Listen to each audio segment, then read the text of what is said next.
नमस्कार भाई, सभी को स्वागत है आपका आपके अपने YouTube चैनल श्री राम सेतु पर। आज जैसा कि आप मेरे पीछे देख रहे हैं कि हम मौलिक अधिकारों के विषय में थोड़ा जो है चर्चा करना चाहते हैं। और मौलिक अधिकार देखिए ऐसा एक भाग है हमारे संविधान का, क्योंकि ये बहुत ही महत्वपूर्ण है, क्योंकि इससे हमारा जो जन सामयिकी है उसका डायरेक्ट जो सरोकार होता है मौलिक अधिकारों से, क्योंकि उसके जब मौलिक अधिकारों का हनन होता है तो न्यायालय में किस तरह से वो अपनी जो है जो अधिकार है उनको प्राप्त करता है। और इस विषय में बहुत ही ज़्यादा क्वेश्चंस बनते हैं। किसी भी एग्जाम को आप ले लें, आप किसी भी एग्जाम को ले लें, जो गवर्नमेंट एग्जाम है, वनडे एग्जाम है, चाहे किसी भी तरह का एग्जाम है, उनमें मौलिक अधिकारों से लेकर जो हमारे फंडामेंटल राइट्स हैं उनके उनको लेकर बहुत सारे क्वेश्चंस बनते हैं दोस्तों। सभी क्वेश्चंस जो हैं यहीं से बनते। इसमें से बहुत जरूरी एक क्वेश्चन तो जरूर आएगा आपकी शिफ्ट में, चाहे कोई भी हो। अगर आपके कॉन्स्टिट्यूशन से कोई क्वेश्चन, अगर मान लो 3 क्वेश्चन आ रहे हैं कॉन्स्टिट्यूशन से, तो आपका मौलिक अधिकार से एक क्वेश्चन होना 100% ये तो श्योर है। मौलिक अधिकार क्योंकि एक बड़ा भाग है और महत्वपूर्ण भाग है, उसको देखते हुए हम इसको आपके जो है एग्जाम से पहले इसको कराने की सोच रहे हैं कि ये अगर हो जाए तो इसको रिवाइज कर लें, तो जिससे कि आपको थोड़ी मदद मिल सके। चलिए दोस्तों, तो हम क्लास को स्टार्ट करते हैं। मौलिक अधिकार। भाई देखो, मौलिक अधिकार हमें, जो हम नागरिक हैं देश के, तो उस जो है हमारे नागरिक होने के लिए हमें कुछ मौलिक अधिकार दिए गए हैं जो संविधान के द्वारा। वो मौलिक अधिकार जो है हमें भाग, जो हमारा भाग है 3, भाग 3 में है। और ये अमेरिका,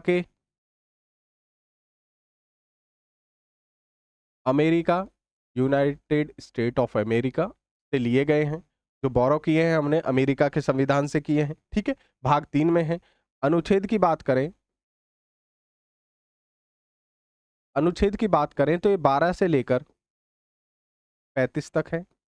12 से 35 तक मौलिक अधिकारों की जो है व्याख्या की गई है, ठीक है। लेकिन भाई 12 से 35 तक तो हम हमेशा लिखते हैं, लेकिन ध्यान रखें कि जब हम मौलिक अधिकार पढ़ते हैं तो हम हमेशा स्टार्ट करते हैं अनुच्छेद 14 से। अनुच्छेद 14 से हम स्टार्ट करते हैं कि 14 में क्या है, 15 में क्या है, 16 में क्या है, इस तरह से। लेकिन हम 12 और 13 को हमेशा छोड़ देते हैं। आपने भी देखा होगा कि 12 से जब हम स्टार्ट करते हैं, ऐसे ही हम जो है 33, 34, 35 को छोड़ देते हैं, 32 तक पढ़ते हैं। 33, 34, 35 को लगभग बहुत से बच्चे होंगे जो कम जानते होंगे। इसी तरह 12 और 13 को भी बहुत से बच्चे होंगे जो कम जानते होंगे। हालांकि बहुत से बच्चे जो अच्छी तरह से पढ़ रहे हैं उनको पता होगा इसके विषय में थोड़ा बहुत, लेकिन फिर भी जो है हम इसको कम देखते हैं, क्योंकि हम 14 से ही स्टार्ट, हर बुक में भी मिलेगा आपको, 14 से स्टार्ट कर देते हैं और जो है हमारा 32 तक होता है। चलिए, अब हम देखते हैं इसको थोड़ा। अगर हम बात करें अनुच्छेद 12 की, क्योंकि अनुच्छेद 12 में 12 से स्टार्ट हो रहा है तो 12 के विषय में पढ़ना जरूरी है। इसी तरह अनुच्छेद 13, 13 को भी देखना जरूरी है, ठीक है। उसके बाद हम 14 पे आएंगे।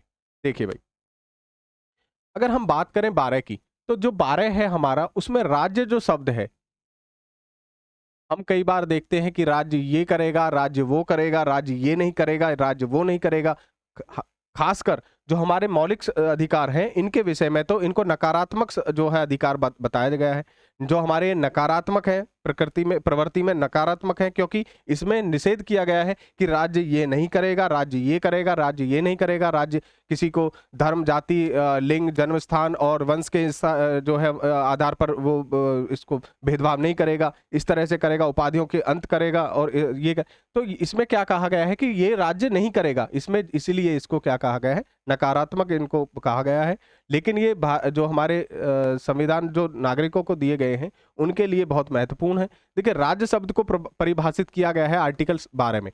राज्य शब्द से, देखिए, राज्य शब्द से मतलब है कि कोई भी ऐसी संस्था जो कि सरकार के अधीन आती है, कोई भी इस तरह की संस्था जो सरकार के अधीन आती है, डायरेक्ट या इनडायरेक्ट, तो वो राज्य की श्रेणी में आएगी। आपका स्कूल है, जहां से सूचनाएं प्राप्त की जा सकती हैं, ध्यान रखें, जहां से सूचनाएं प्राप्त की जा सकती हैं वो राज्य की श्रेणी में आएगा, ठीक है। अभी आपने देखा होगा 2017 में पीछे एक जो है विषय चला था कि बीसीसीआई जो है, board of cricket control of for cricket in India, तो उसके लिए देखा होगा आपने कि सरकार ने दबाव बनाया कि आप भी राज्य की सूची में आते हैं और आपको भी आरटीआई के तहत जो है जानकारी देनी चाहिए, क्योंकि वो कहते हैं कि हम राज्य की श्रेणी में नहीं आते, बीसीसीआई ने कहा। लेकिन राज्य जो हमारी सरकारें हैं उन्होंने दबाव बनाया कि आप भी राज्य की श्रेणी में आते हो और राज्य के अनुसार आपको राज्य होने के नाते आपको जो है क्या है सूचनाएं देनी चाहिए। ठीक है, आरटीआई अगर लगती है तो सूचनाएं देनी।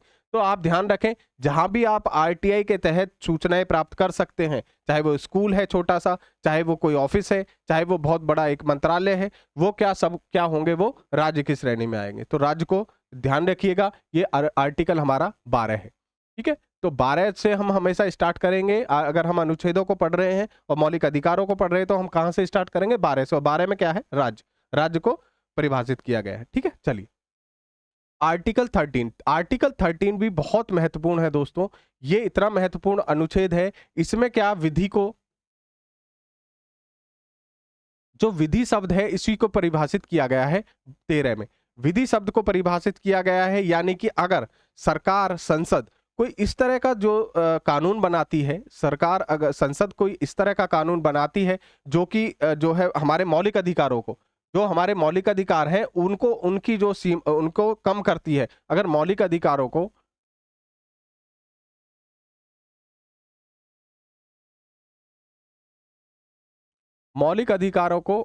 कम, मौलिक अधिकारों को अगर कम करती है, कोई ऐसा नियम बनाया जाता है, ऐसा कानून जो है सरकार के द्वारा बनाया जाता है, तो वो क्या होगा? वो नील एंड वर्ड शून्य हो जाएगा वो। ठीक है, उसका क्या कर सकती है जो हमारी सुप्रीम कोर्ट है, वो क्या कर सकती है? वहां पे न्यायिक समीक्षा कर सकती है, उस विधि की न्यायिक समीक्षा की जा सकती है। और उस न्यायिक समीक्षा जब की जाएगी तो उसको मौलिक अधिकार, अगर ये सुप्रीम कोर्ट ये पाता है कि मौलिक अधिकारों को कम करने का ये नियम है, अगर मेरी स्वतंत्रता है, बोलने की स्वतंत्रता है, और ये पाता है सुप्रीम कोर्ट के मेरे बोलने पर रोक लगाई जा रही है, उस पर प्रतिबंध किया जा रहा है सरकार के द्वारा, ठीक है, तो वहां पर उस जो वो नियम है, उस कानून को शून्य घोषित कर सकता है सुप्रीम कोर्ट। ठीक है, न्यायिक समीक्षा करके, न्यायिक समीक्षा करेगा और उस अधिकार को, जो रूल बनाया है, जो कानून बनाया है, उसको शून्य कर देगा। ठीक है, तो विधि को ध्यान में रखें। विधि की जो है व्याख्या करता है आर्टिकल 13, यानी कि अनुच्छेद 12 जो है वो राज्य को परिभाषित करता है, अनुच्छेद 13 जो है वो विधि को परिभाषित करता है। और विधि कैसी? जो कि इनको कम ना करे, जो हमारे मौलिक अधिकार हैं उनको कम ना करे। अगर कम करती है तो न्यायिक समीक्षा की जा सकती है उसकी सुप्रीम कोर्ट के द्वारा, और उसको खत्म किया जा सकता है जो बनाया गया कानून है। ठीक है, चलिए अब बात करते हैं हम 14 से, जो कि हमारा स्टार्ट होता है, बहुत ही इंपॉर्टेंट। 14 में क्या है? देखिए 14 से 18 तक इसको हम अलग अलग भागों में, क्योंकि 6 प्रकार की हमें स्वतंत्रताएं दी गई हैं, तो हमारी जो समानता का अधिकार जो है,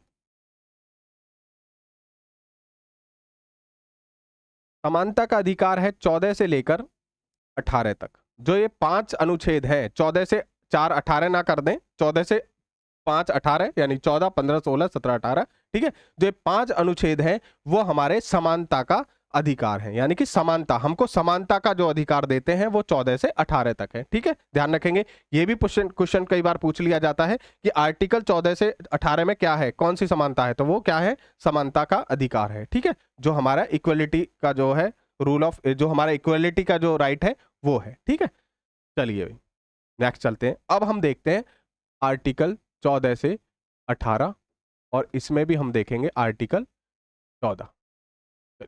आर्टिकल 14 में क्या लिखा गया है? आर्टिकल 14 जो है क्या है भाई, बताएं। बिल्कुल, आर्टिकल 14 है, यहां पर है समानता का अधिकार, समता कहते हैं इसको, समता या समानता का अधिकार, व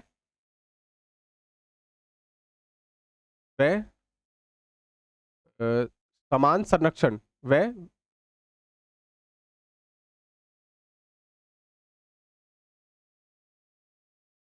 इसको कहेंगे समानता या समता का अधिकार व समान संरक्षण। ठीक है, ठीक है। अब इसमें समान संरक्षण किस तरह से है? विधि का, जो विधि का समान संरक्षण है वो किस तरह से होगा? देखिए इसको थोड़ा समझ लेते हैं। देखिए मान लीजिए आप, समानता का अधिकार है हमारा 14 में, आप मानते हैं समान, सभी नागरिक समान है, बिल्कुल है, लेकिन विधियों का समान संरक्षण इसलिए कहा गया है, विधियों का समान संरक्षण इसलिए कहा गया है क्योंकि अगर देखिए कोई व्यक्ति हैंडीकैप है, कोई फिजिकली जो है चैलेंज है, तो वो उतनी जिस क्षमता से हम कार्य कर सकते हैं उतनी क्षमता से वो कार्य नहीं कर पाएगा, बिल्कुल स्वाभाविक है। ठीक है, तो उसलिए उसका जो विधि का समान संरक्षण करना, उसका जो है ठीक तरह से उसको करना, क्योंकि उसको टाइम ज्यादा दिया जाएगा। अगर मान लीजिए कोई रेस है, हमारे लिए 16 सेकंड में 100 मीटर जाना है, तो उसके लिए 25 या 30 जो है सेकंड होगा, जिससे कि वो उस रेस को बराबर उसकी जो सामर्थ्य है उसके हिसाब से वो दौड़ सके। तो इसको ध्यान रखेंगे। 14 में क्या है? समानता का अधिकार एवं विधि का या समता का अधिकार, समता समानता, समता का अधिकार एवं विधि का, विधियों का समान संरक्षण। ठीक है, तो ध्यान रखेंगे 14 अनुच्छेद जो है वो विधियों का समान संरक्षण की बात करता है, यानी कि हर नागरिक के लिए अलग अलग कानून हो सकते हैं, बिल्कुल हो सकते हैं। अगर वो फिजिकली हैंडीकैप्ड है, अगर वो आंखों से, आपने देखा होगा आप एग्जाम में जाते हैं तो जो फिजिकली हैंडीकैप्ड होते हैं या आइज जो जिनकी जो है कम होती है, उनको जो है 20 मिनट या 15 मिनट का टाइम एक्स्ट्रा मिलता है एग्जाम में। वो इसीलिए मिलता है क्योंकि विधियों का समान संरक्षण है वहां पर। सबके लिए अगर बराबर कर देंगे तो वो तो आ ही नहीं पाएंगे कभी भी लिस्ट में। ठीक है ना, वो तो कभी भी लिस्ट में आएंगे ही नहीं। इसलिए समान विधियों का समान संरक्षण यहाँ पे जोड़ा गया है, जिससे कि उनको भी बराबर की जो है प्रतिस्पर्धा मिल सके। ठीक है, चलिए भाई, तो आर्टिकल यहाँ पे 14 हो गया। अब बात करते हैं हम आर्टिकल 15 की। देखिए, आर्टिकल जो 15 है हमारा, अनुच्छेद 15, वो 5 तरह की जो स्वतंत्र, 5 तरह के जो भेद करने के आधार हैं उनको जो है वर्गीकृत करता है। जैसे कि धर्म, धर्म और जो है आपकी धर्म, जाति, लिंग, जन्मस्थान और वंश। धर्म, जाति, वंश, लिंग। ठीक है, धर्म, जाति, वंश, लिंग और क्या हो जाएगा? धर्म, जाति, लिंग, वंश और एक और है आपका, बताएं जी। धर्म, जाति, जन्म स्थान। ठीक है, ये हो गया। तो धर्म, जाति, वंश, लिंग, जन्म स्थान के आधार पर कोई भी राज्य जो है, राज्य का मतलब जो हमारा कानून बनाने वाली संस्था है, जो जो बना रही है संसद, यानी कि धर्म, जाति, वंश, लिंग और जन्म स्थान के आधार पर कोई भी भेदभाव नहीं कर सकती। ठीक है, ध्यान रखेंगे। आर्टिकल 15 में क्या है? धर्म, जाति, वंश, लिंग, जन्म स्थान, इसके आधार पर हमें कोई भी भेदभाव नहीं कर सकता। कोई भी हमारे जो सार्वजनिक स्थल है, ध्यान रखें यहां पर,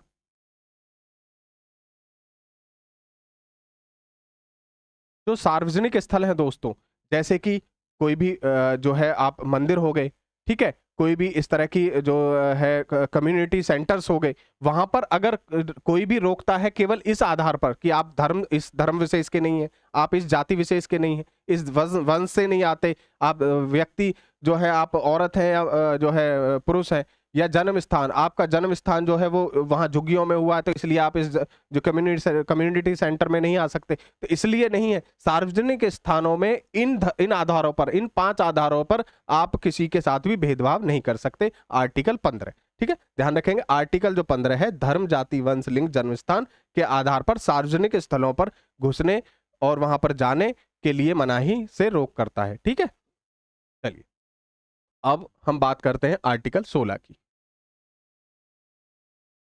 आर्टिकल 16, आर्टिकल 16 देखिए दोस्तों, जो 5 हमारे हैं, जैसे धर्म, जाति, जन्म स्थान, लिंग, धर्म, जाति, वंश, और इसमें 2 और जोड़ दीजिए, उद्भव, उद्भव एवं, उद्भव एवं निवास। इसमें 2 चीजें और जोड़ दीजिए, यहां पर 7 है, 1, 2, 3, 4, 5, 6, 7। यानी कि आर्टिकल जो हमारा 16 है वो क्या कहता है कि जो सार्वजनिक नियोजन है, यानी कि सरकार रोजगार देने में, सरकार जो है रोजगार देने में, लोक नियोजन,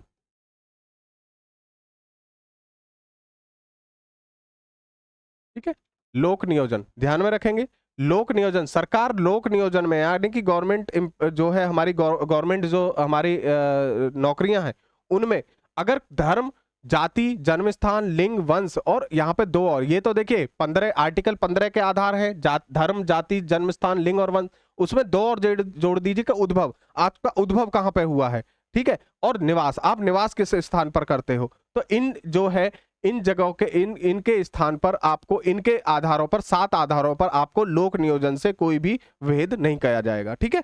तो इन आधारों पर आपसे कोई भी भेदभाव नहीं किया जा सकता। ध्यान रखेंगे आर्टिकल 16 ये लोक नियोजन की बात करता है, ठीक है, लोक नियोजन की बात करता है। और जो सरकारी नौकरियां हैं, सरकारी नौकरियों में जो रिजर्वेशन है वो भी 16 में ही आता है। ध्यान रखेंगे जो 16 है आर्टिकल 16(4) उसी में जो है हमारी जो हमें जो रिजर्वेशन मिलता है सरकारी नौकरियों में वो कौन सा है 16(4), ठीक है। तो 16 में है लोक नियोजन, यानी कि ध्यान रखेंगे भाई लोक नियोजन यानी सरकारी नौकरियों में इन आधारों पर, इन 7 आधारों पर सरकार जो है हमसे भेद नहीं कर सकती। चलिए अब बात करते हैं हम आर्टिकल 17 अनटचेबिलिटी।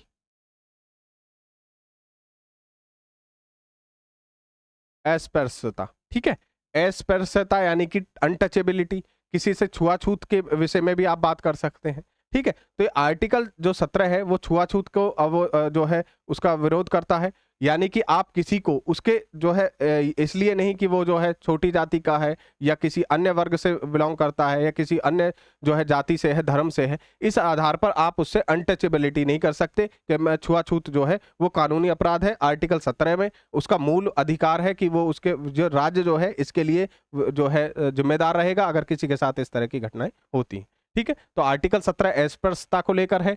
आर्टिकल 16 मैंने बता दिया लोक नियोजन यानी सरकारी नौकरियां में है। आर्टिकल 15 हमने बताया था जो है आपको जाति, धर्म, जन्मस्थान, लिंग और वंश के आधार पर कोई भी भेदभाव नहीं किया जा सकता सार्वजनिक स्थलों पर, ठीक है। 14 में समता और विधियों का समान संरक्षण की बात कही थी, ठीक है। चलिए 13 में हमने बात की थी विधि को हमने परिभाषित किया था, न्यायिक समीक्षा की जा सकती है अगर कोई इस तरह का जो है कानून बनता है जो कि इन जो चीजें हैं उनको खत्म करता है। मान लीजिए कोई कानून बना दिया सरकार ने कि अब जो है आपसे लिंग के आधार पर जो है भेदभाव होगा, केवल जो हम तो औरतों को ही देंगे जो सार्वजनिक स्थलों में जो अनुमति, या फिर जो है पुरुषों को ही देंगे, तो वहां पर आर्टिकल 13 का जो संज्ञान लेकर सुप्रीम कोर्ट उस कानून को खत्म कर सकता है, शून्य कर सकता है, ठीक है। तो ये ध्यान रखेंगे। 12 में क्या है, राज्य को परिभाषित करता है जिससे भी आप सूचनाएं ले सकते हैं, जिस भी इंस्टीट्यूशन से, जिस भी मंत्रालय से, जिस भी एक ऐसी तरह की संस्था से आप सूचनाएं प्राप्त कर सकते हैं अपना अधिकार का प्रयोग करके, वो क्या राज्य की श्रेणी में आएगा। तो 12 हो गया हमारा, 13 हो गया, 14 हो गया, 15 हो गया, 16, 17 हो गया, ठीक है। चलिए 18 को देखते हैं।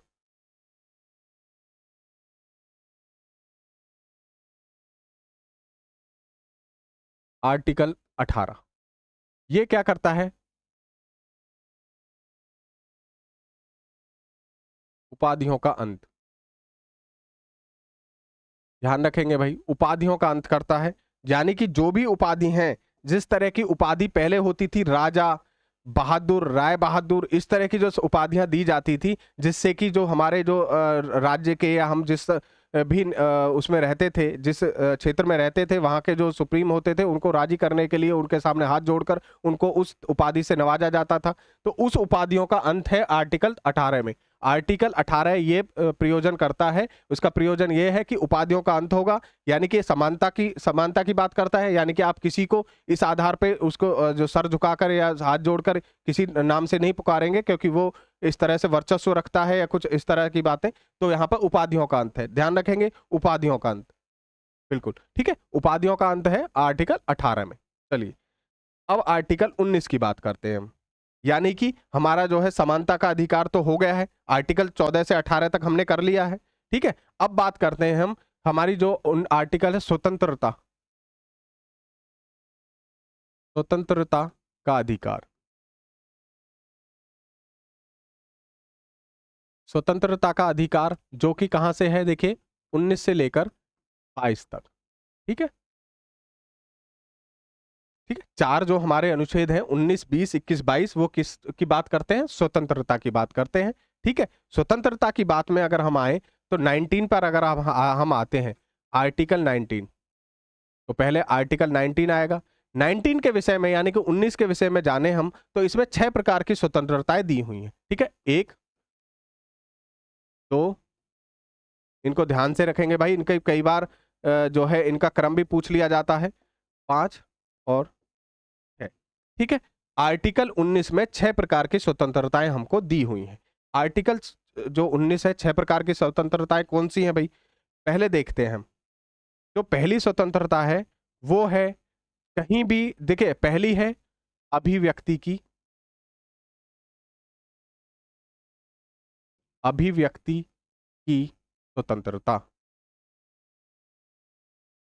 राइट टू एक्सप्रेस, यानी कि हम बोल सकते हैं, बोलने की, हमें अपने विचार प्रकट करने की स्वतंत्रता है आर्टिकल 19 ए में। आर्टिकल 19 ए में अभिव्यक्ति की स्वतंत्रता है, यानी कि हम अपना विचार किसी के समक्ष रखना चाहते हैं, चाहे उसको सही लगे या गलत, तो ये हमारी निजी स्वतंत्रता है। मूल अधिकार 19 ए का जो है, जो हमारा अभिव्यक्ति की आज़ादी है। जो प्रेस देखते हैं हम, जो न्यूज़ चैनल्स हैं, वो कुछ भी किसी के लिए बोलते हैं, वो उनकी आज़ादी है, वो स्वतंत्र हैं अभिव्यक्ति को आज़ाद करने के लिए, अपनी अभिव्यक्ति को के लिए स्वतंत्र हैं, वो किसी के लिए कुछ भी कह सकते हैं, ऐसा नहीं। लेकिन इसके लिए भी जो है प्रतिबंध लगाया गया है। ठीक है, इनके लिए भी ऐसा नहीं कि आप उसको गाली दे देंगे, क्योंकि उसको सम्मानजनक जीवन जीने का आर्टिकल 21 में अधिकार है।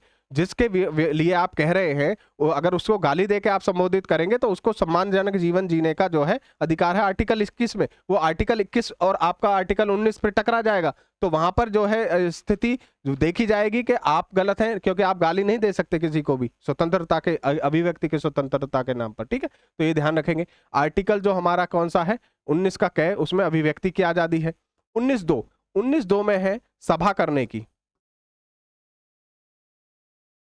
सभा करने की स्वतंत्रता। इसमें ध्यान रखेंगे, इसमें जो है अशस्त्र, यानी कि आप शस्त्र के बिना, शस्त्र कोई भी शस्त्र नहीं होगा, उस शस्त्र के बिना आप जो है सभा कर सकते हैं। ठीक है, कोई भी इस तरह की कोई भी सामग्री आपके पास नहीं रहेगी जो कि जनहानि, जो सामान्य नागरिक को जो हानि पहुंचा सके। लेकिन इसमें एक चीज और है, यहाँ पर अगर आप सिख जो समुदाय है उनके विषय में देखें तो आर्टिकल 19 के खिलाफ आप जा सकते हैं कि ये जो है कृपाण लेकर आ रहे हैं, लेकिन उनका आर्टिकल जो 25 है वो उनको ये स्वतंत्रता देता है कि वो अपने जो धर्म है उसके अनुसार अनुसरण कर सके, धर्म के अनुसार अनुसरण करने की उनको स्वतंत्रता देता है। और उनके धर्म में स्पष्ट वर्णन है कि वो कृपाण जो है उनको धारण कर सकते हैं, तो वो किसी भी सभा में जो है कृपाण लेकर जा सकते हैं। ठीक है, सिख समुदाय के लोग जो है कहां पर जो है जा सकते हैं, किसी भी सभा में कृपाण लेकर जा सकते हैं। इसीलिए उनको हेलमेट, क्योंकि वो पग बांधते हैं, पवित्र जो है उनको बहुत ही पवित्र और जो है एक बहुत ही जो है गरिमापूर्ण जो उनके लिए चीज है, तो वो जब पग बांधते हैं तो उसके ऊपर उनको हेलमेट में रियायत दी जाती है कि हेलमेट पहने या नहीं पहने, तो वो भी उनका जीवन जीने का अधिकार है, यानी कि उनको 25 जो उनके धर्म के अनुरूप जो है आचरण करने की शक्ति प्रदान करता है। ठीक है, स्वतंत्रता देता है। अब बात करते हैं अब देखिए, पहला हम अभिव्यक्ति की आजादी हो गया, दूसरा सभा करने की, तीसरा है संघ बनाने की, संघ बनाने की स्वतंत्रता। पार्टी बना सकते हो आप, कोई संघ बना सकते हो, कोई भी मोर्चा खोल सकते हो। ठीक है, उसको नाम कोई भी दे सकते हैं। संघ बनाने की स्वतंत्रता आर्टिकल 19 के 3 में।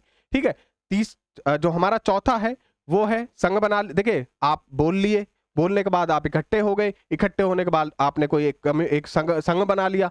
अब क्या करेंगे, आप पूरे देश में घूमेंगे। ठीक है, पूरे देश में घूमेंगे, तो यानी कि देश में घूमने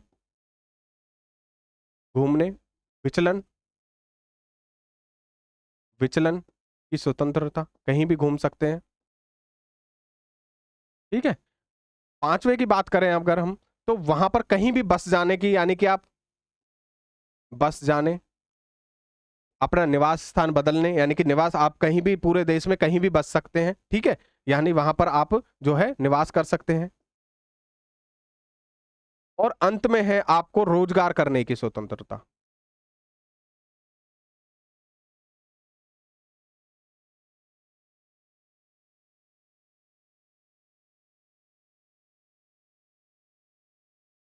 ठीक है, ये 6 तरह की स्वतंत्रताएं हैं भाई। अभिव्यक्ति की स्वतंत्रता, इनको थोड़ा सा देख लेंगे। देखिए, पहले मैं कुछ अपने विचार व्यक्त करूंगा, फिर मेरे विचारों से प्रभावित होकर कुछ लोग आएंगे, फिर मैं उन लोगों से कहूंगा भाई हम फलानी जगह पे मिलेंगे।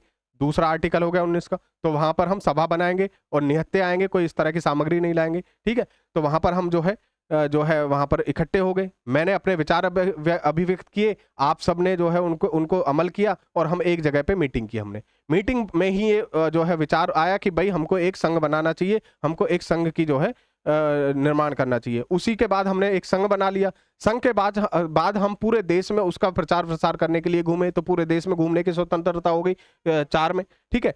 अब हम जब पूरे देश में कहीं भी किसी भी देश के किसी भी हिस्से में घूमेंगे तो वहां पर हम बस भी सकते हैं, यानी कि हम कहीं भी बस सकते हैं। हमको कोई जो है स्थान अच्छा लगा देश में तो हम वहां पर बस सकते हैं, बसने की स्वतंत्रता होगी। और उसके बाद बस जाएंगे जब हम, तो हमें क्या चले, हमें रोजगार चाहिए होगा, क्योंकि हमें जो है खाने के लिए पीने के लिए जो है अपना एक तरह से क्या चाहिए होगा कि हमें रोजगार करना है। तो रोजगार करने की स्वतंत्रता जो है 6 में हो जाएगी, ठीक है, 19 के 6 में।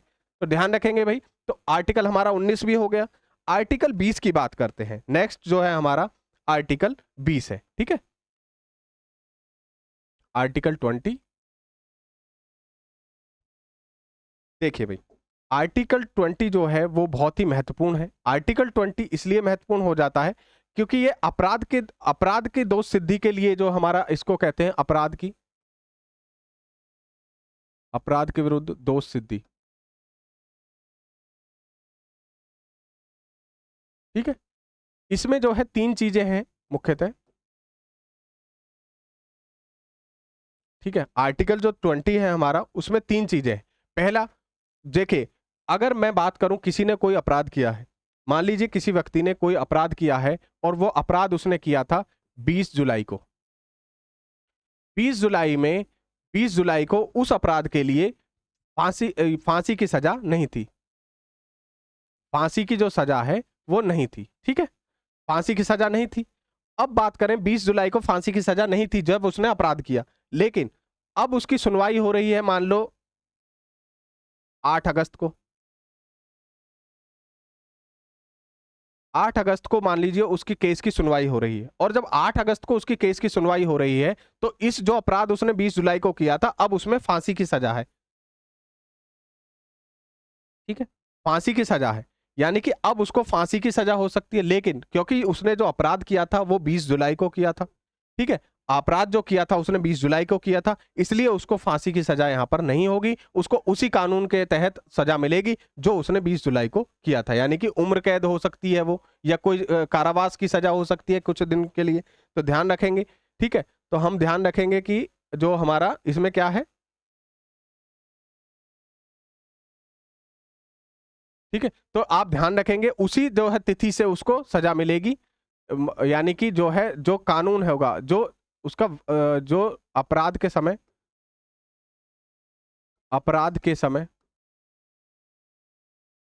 के कानून के अनुसार सजा, ठीक है। जो हमारा कानून था उस वक्त जो अपराध किया था व्यक्ति ने, उस समय क्या कानून था उसी के अनुसार उसको सजा मिलेगी, ना कि ये कि उसको अब फांसी दे दी जाए, ठीक है। बिल्कुल बिल्कुल ठीक है, बिल्कुल ठीक है। चलिए, अपराध के विरुद्ध हो गया, ठीक है, हाँ बिल्कुल सही कह रहे हैं आप। अब बात करते हैं हम कि इसमें दूसरा क्या है। दूसरा है उसको स्वयं के लिए, स्वयं के विरुद्ध। मान लीजिए जो है पुलिस उसको विरुद्ध गवाही निषेध, यानी कि मान लीजिए पुलिस उसको ले जाती है उठाकर और बहुत मारती है, मारने के बाद वो डर के मारे ये कह देता है हाँ मैंने ही किया है, लेकिन उसको जब वो कहाँ जाएगा, मजिस्ट्रेट के सामने जाएगा, मजिस्ट्रेट के समक्ष जाकर वो अगर ये कह देगा कि सर मेरे को मारा गया इसलिए जो है मेरा जो है ये नहीं है, इसलिए मेरा जो है, ठीक है, मेरा जो है ये बयान जो है वो मेरे को मार पीट कर लिया गया था पुलिस के द्वारा, तो उसको जो है खत्म कर दिया जाएगा। जज साहब जो होंगे उसको खत्म कर देंगे, ठीक है। इस जो उनका बयान था उसको नहीं माना जाएगा, उनको इस बयान को खत्म कर दिया जाएगा, ठीक है। चलिए चलिए, अब हम बात करते हैं कि एक देखिए उसको एक जो उसका एक जो अपराध होगा, एक अपराध के लिए एक सजा। ऐसा नहीं है कि उसने एक अपराध किया है और उसके बाद उस अपराध के लिए कई कानून बन गए, तो उनके खिलाफ उसको सारे कानूनों में जो है उसको सारे उसमें आपको सजा दी जाएगी। एक अपराध के लिए उसको एक ही सजा दी जाएगी, ठीक है, एक अपराध के लिए केवल एक सजा दी जाएगी, ठीक है, ध्यान रखेंगे। तो आर्टिकल 20 क्या है, थोड़ा इसको ध्यान रखेंगे। अपराध के विरुद्ध दोष सिद्धि, दोष सिद्धि यानी कि अपराध के समय जो कानून था उसी के अनुसार उसको सजा दी जाएगी। स्वयं के विरुद्ध उसको गवाही के लिए आप नहीं जो है मजबूर कर सकते। एक अपराध के लिए केवल एक ही सजा दी जाएगी, ये भी ध्यान रखेंगे। आर्टिकल अब हम आते हैं 21 पर। आर्टिकल 21 यानी कि अनुच्छेद 21। अनुच्छेद 21 देखिए, इसको कहते हैं जीवन का जीने का अधिकार। जीने का अधिकार, जीने का अधिकार के लिए भी इसको जाना जाता है। इसमें मैं थोड़ा सा बताता हूं। देखिए, जीने का आर्टिकल 21 को सुप्रीम कोर्ट ने बहुत ही विस्तारित रूप में, बहुत ही ज्यादा इसको एलोबरेट किया है, बहुत ज्यादा विस्तारित तरीके से इसको समझाया है। इसमें बहुत सारी चीजें हैं, ठीक है, इसमें बहुत सारी चीजें हैं। जीने का अधिकार इसलिए कहते हैं कि प्राण एवं दैहिक की स्वतंत्रता, इसको कहते हैं, वैसे इसको प्राण एवं दैहिक स्वतंत्रता। तो इसमें देखिए, सुप्रीम कोर्ट ने इसमें इतने सारे जो है हमारे जो जीने के अधिकार है, आधार हैं, उनको परिभाषित किया है। इसमें देखिए आपका स्वच्छ जो हमारा पानी पीने का अधिकार भी इसी में आता है, स्वच्छ हवा का, स्वच्छ डिग्निटी के साथ जीने का अधिकार भी हमारा आर्टिकल 21 में आता है, ठीक है। नींद का अधिकार, यहाँ तक नींद का अधिकार, सोने का अधिकार जो है वो भी आर्टिकल 21 में आता है। विदेश घूमने का अधिकार भी इसी में। देखिए एक मैं इसके विदेश घूमने का जो अधिकार है, मेनका गांधी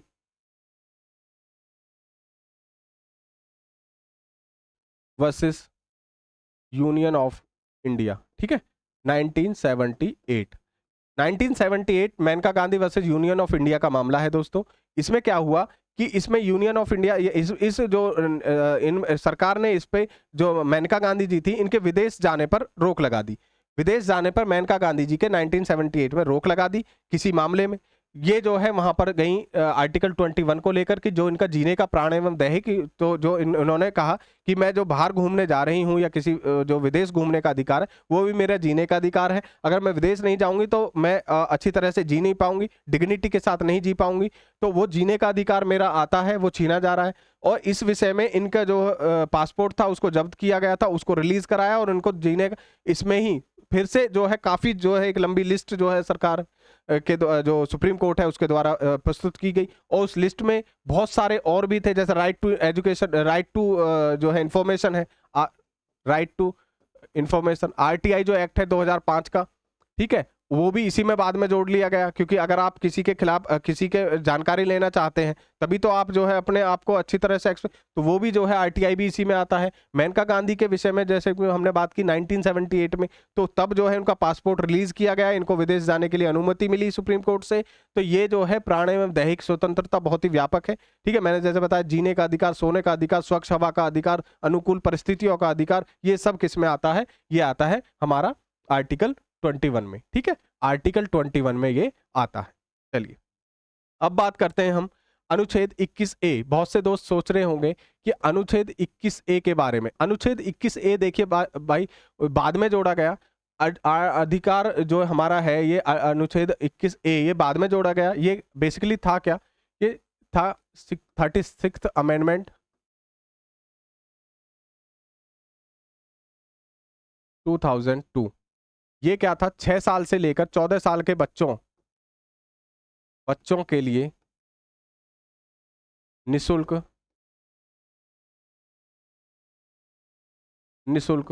शिक्षा, ठीक है। निशुल्क शिक्षा जो थी 6 से 14 साल के बच्चों के लिए निशुल्क शिक्षा का प्रावधान किया गया आर्टिकल 21 में, ठीक है। आर्टिकल 21 में 6 से 14 साल के बच्चों के लिए निशुल्क शिक्षा जोड़ी गई 86वें संविधान संशोधन 2002 के अनुसार, ठीक है। 86वें संविधान संशोधन 2002 के अनुसार 6 से 14 वर्ष के बच्चों के लिए निशुल्क शिक्षा, आर्टिकल 21A, ठीक है। देखिए 20 में आपको एक इंसिडेंट याद होगा, जब जो है बाबा रामदेव प्रगति में जो हमारा रामलीला मैदान है दिल्ली में, वहां पर सभा इनकी चल रही थी, विरोध चल रहा था सरकार के खिलाफ। कांग्रेस की सरकार थी उस वक्त।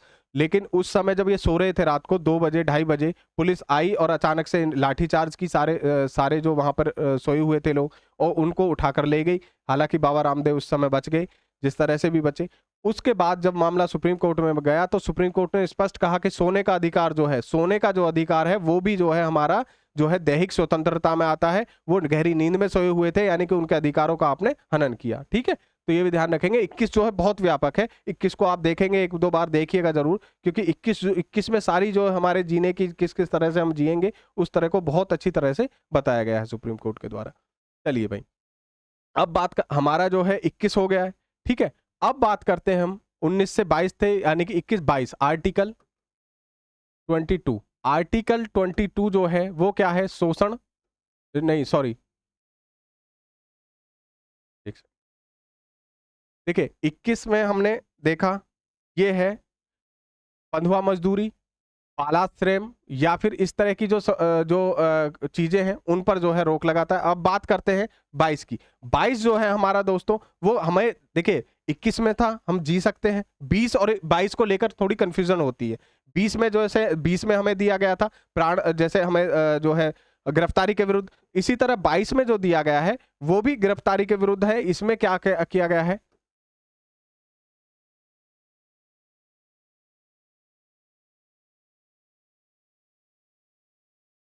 गिरफ्तारी के विरुद्ध। देखिए गिरफ्तारी के विरुद्ध, ठीक है, जो हमारा 20 था उसमें, उसको और 22 को लेकर थोड़ी कंफ्यूजन होती है। इसमें भी 3 तरह की जो है स्वतंत्रताएं हैं।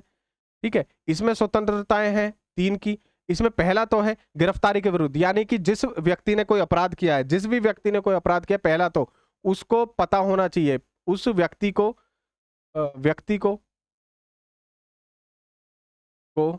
गिरफ्तारी का, गिरफ्तारी की जानकारी कि किस विषय में आपको गिरफ्तार किया जा रहा है, यह आपको गिरफ्तार करने से पहले बताया जाएगा कि आपको किस अपराध के लिए गिरफ्तार किया जा रहा है। दूसरा अगर, बिल्कुल दूसरा अगर हम देखें तो 24 घंटे में मजिस्ट्रेट जो होंगे हमारे, मजिस्ट्रेट के सम्मुख इसको पेश किया जाएगा। जो अपराधी है उसको 24 घंटे के अनुसार के अंदर ही पेश किया जाएगा। हालांकि इसमें ये ध्यान रखना है आपको, इसमें जो है आने जाने का जो समय है, मजिस्ट्रेट के पास आने जाने का समय, आने जाने का समय नहीं जोड़ा जाता।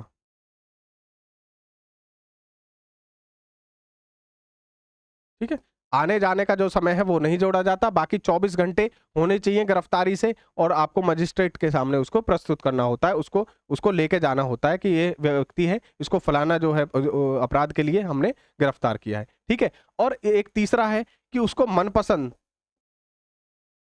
जो मनपसंद उसका जो वकील होगा, यहां पर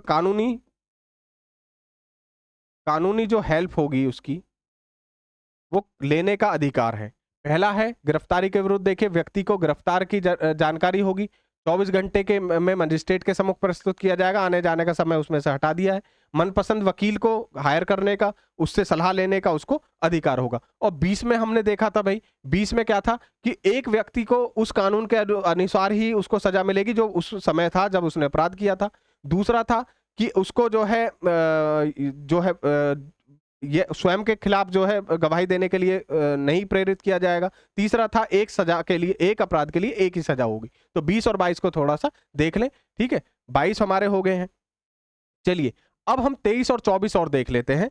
ठीक है, फिर हम आने वाली अगली क्लास में जो 25 से लेकर 28 हैं और 32 और 33, 34, 35 उनके विषय में भी बात करेंगे। फिलहाल आज की क्लास में हम 23 और 24 को भी देख लेते हैं। ठीक है, ठीक है, चलिए भाई। आर्टिकल, यानी कि ये पहले तो है शोषण, शोषण के विरुद्ध अधिकार, शोषण के विरुद्ध अधिकार हैं, और ये कहां से कहां तक है, आर्टिकल 23 और 24। ये जो दो अधिकार हैं वो क्या है, शोषण के विरुद्ध। आर्टिकल 23 को अगर देखें, अनुच्छेद 23 को अगर हम देखें तो ये क्या करता है, ये यहां पर अनुच्छेद 23 जो है बंधुआ मजदूरी,